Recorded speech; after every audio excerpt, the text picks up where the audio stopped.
স্বাধীনতা দিৱসৰ দিনতে হোজাইত প্ৰতিবাদ সাব্যস্ত কৰিলে একাংশ ৰাইজে। টায়াৰ জ্বলাই পথ অৱৰোধ কৰি প্ৰতিবাদ সাব্যস্ত কৰিলে ৰাইজে।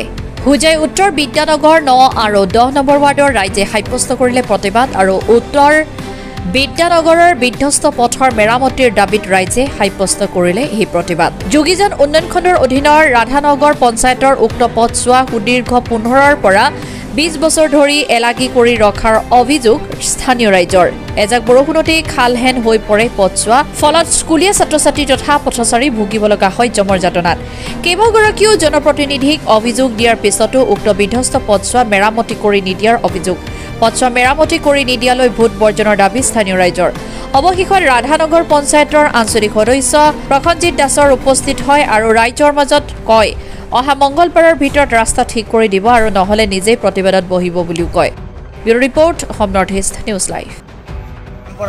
মোৰ কলনীটো এনেকুৱা আবদ্ধ কৰি ৰাখিছে, ইয়াত টায়াৰ জ্বলাই পেলাই ইয়াত ৰাইজে ইয়াত এখন আন্দোলন কৰি আছে। আন্দোলনটো এইটো কাৰণে আমাৰ এইটো ৰাস্তাটো বৰ্তমান এনেকুৱা এটা পৰিস্থিতি সৃষ্টি হৈছে, আমি একো ইয়াতে যাতায়াতৰ আমাৰ বহুত সমস্যা।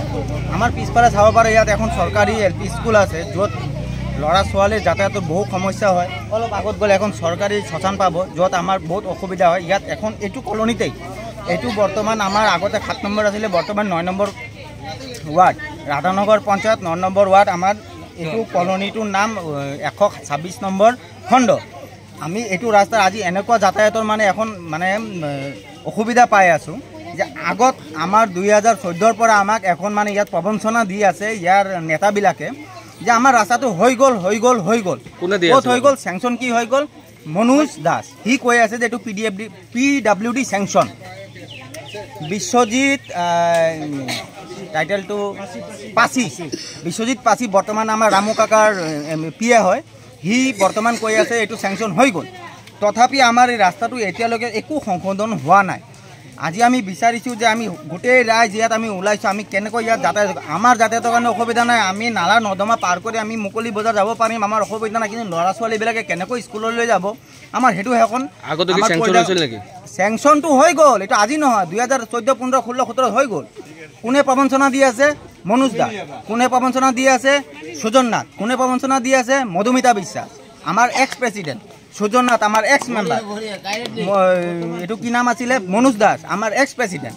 চব আমাৰ বিজেপিৰ কাৰ্যকৰ্তা হয়। এই আমাৰ হোজাই ৰাধানগৰ পঞ্চায়তৰ বৰ্তমান আমাৰ 9 নম্বৰ ৱাৰ্ডৰ আমি 126 নম্বৰ খণ্ডৰ আৰু 110 নম্বৰ ৱাৰ্ডৰ 125 নম্বৰ খণ্ডৰ আমি গোটেই মানুহবিলাকে এই বিজেপিৰ নেতাবিলাকৰ প্ৰবঞ্চনাৰে আমি চলি আছোঁ। মোৰ কথা চিধা কথা, ইয়াত বেয়া পাই একো লাভ নাই, সব ইয়াত চুৰ।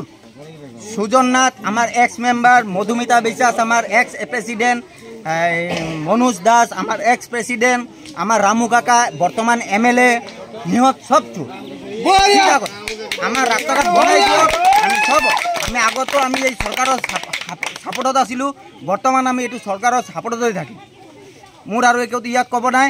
আমাৰ ইয়াত এইটো স্কুলত, এইটো LP স্কুলত আমাৰ আগতে আমাৰ যোন এক্স MLA আছিলে শিলাদিত্য দেৱ ৰায়, তেওঁ ইয়াত 5 লাখ টকা দান কৰি গৈছিলে। সি কি কয় MLA ফাণ্ডৰ পৰা ইয়াৰ ৱালৰ কাৰণে 2 চাইড হৈছে, বাকী 2 চাইড হোৱা নাই, খাই দিলে। কোনে খালে? কৈত্ৰীয়ে খালে নে এইটো সীমানা বৰ্গিত থকা মানুহবিলাকে খালে? সেইটোতো এটা তদন্ত চলিব লাগে কিন্তু, চিধা কথা। কাৰণ মই এইটো স্কুলৰ পৰা ক্লাছ ক শ্ৰেণীৰ পৰা ক্লাছ 4লৈকে মই পঢ়িছোঁ।